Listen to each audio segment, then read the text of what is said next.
you want to talk about like different classes you've taken? What do you Yeah. think? So like as a first year, Oregon State student, you don't take really many classes relating to your major. You take all of these backcourt classes. You know what I'm talking about, like writing 121, Com 111, all of these classes that OSU requires you to take to, get that perspective as a college student. Yeah. And I realized this is really good, to take these classes, understand what other people think and culture values. So that's basically what I've been taking the first term and second term. But, this term, especially spring, I've been taking like vector calculus too and, engineering 103, which has an emphasis on coding. And so I really feel like, as you get into the third term of your freshman year, you will like become more like acquaintanced with and, beginning your like, introductory of your major.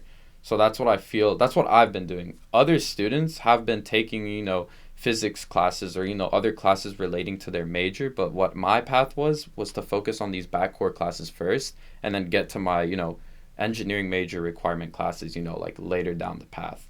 So that's what I've been doing, Yeah. writing 121, all those classes. What was the hardest class you've taken so far? So far, the notorious vector calc. Vector Calc 1? Yep, Bro, that was a tough that's our class. origin story, actually, guys. Yeah. Yeah. Anyone watching this, all those freshmen, vector calc is it's not a joke, It's something to be, prepared for. It was really tough. Yeah. Vector Calc teachers are something else. Yeah, Man. There's yeah. something else. Yeah, I don't our teacher was pretty interesting, but I feel like it depends a lot on your teacher and there's like a lot of studying outside of class. Yeah. I think if you're studying outside of class, having that group of people, it's like that's Exactly. the number one thing. I know in our class, you'll be like, "Yo, Havel, I haven't seen you in weeks, bro." I know, bro. I was just off the grid, yeah. Yeah, I feel like, a lot of people like in college, they don't go to lecture for, other like some reasons. They feel like they can learn this information, on their own time because they're more focused, they have, other conditions that can make them, better prepared or whatever. But going to lecture, I feel like is the best way to learn, even though the teacher sucks. Like let's say the teacher has like a 1.5 out of 5 on ratemyprofessor.org. It's really important to learn their way of teaching because actually what you will have on the midterm and final exam is what they teach.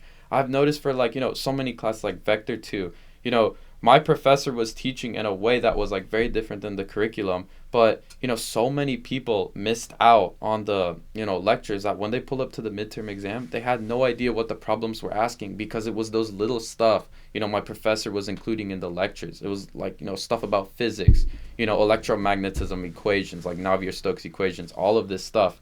And so that's why it's really important, to pull up to lectures. Yeah. On that note, I feel like that's a mindset thing. Yeah. Right? You got to pull up to the lectures because you're missing out on stuff that would be on the test. I also noticed, when we're taking discrete this term, the written homework is due on Friday. Yeah. And after Monday lecture, you're like, "Yo, Havel, let's go to the library. Let's finish up this homework." And I'm like, "Bro, This is my why are you trying to finish it now? We got till Friday." And you're like, "No, no, no. Let's just get it done. Let's just get it done."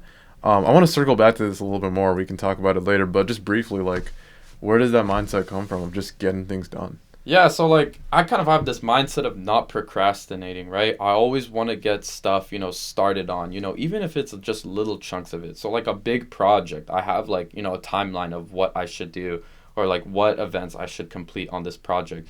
But even if you don't have a timeline, right? You just want to get started on that assignment. So like for our written homeworks, I would just do like the problems I know or I would just like, jot ideas down for the homework. And I feel like it's a great start because, you don't fall in that lazy state of like, confusion and you're not stagnated. You're doing something. You're getting involved. You're like making your mind think about these problems. So like let's say you get started on the homework on Monday and you don't know how to do a problem. Maybe you learn something, overnight or the next day you remember something and then you'll have that answer and you'll write it down the next day.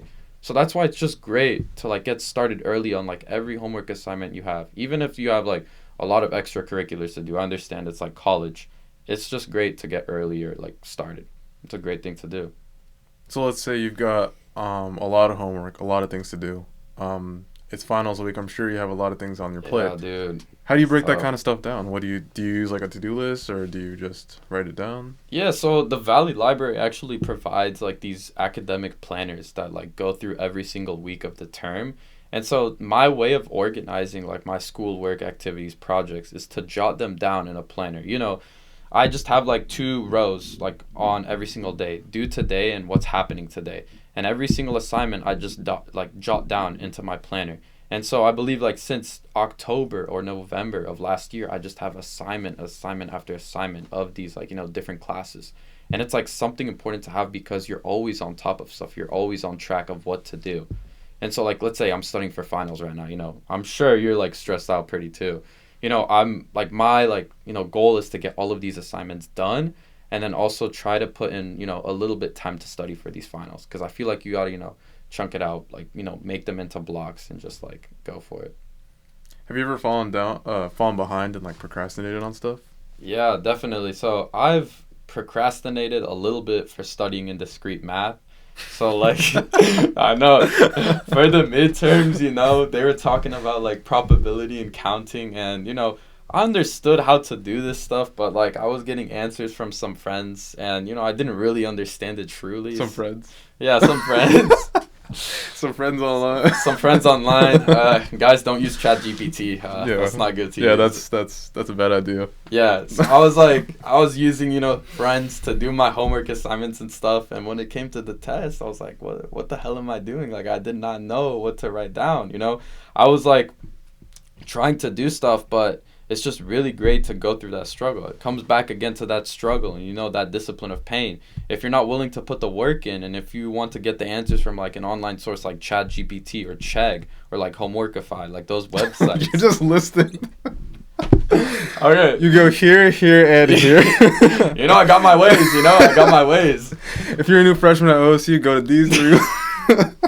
Guys, don't use those websites, but use them with caution, don't use them all the time. Yeah, on the down low. On the down low, yeah. Because if you keep using those websites, you're not going to really get anything out of a class, and when midterm comes up, you're just not going to know how to do any of the problems. Like, that happened to me. Yeah. It was not good.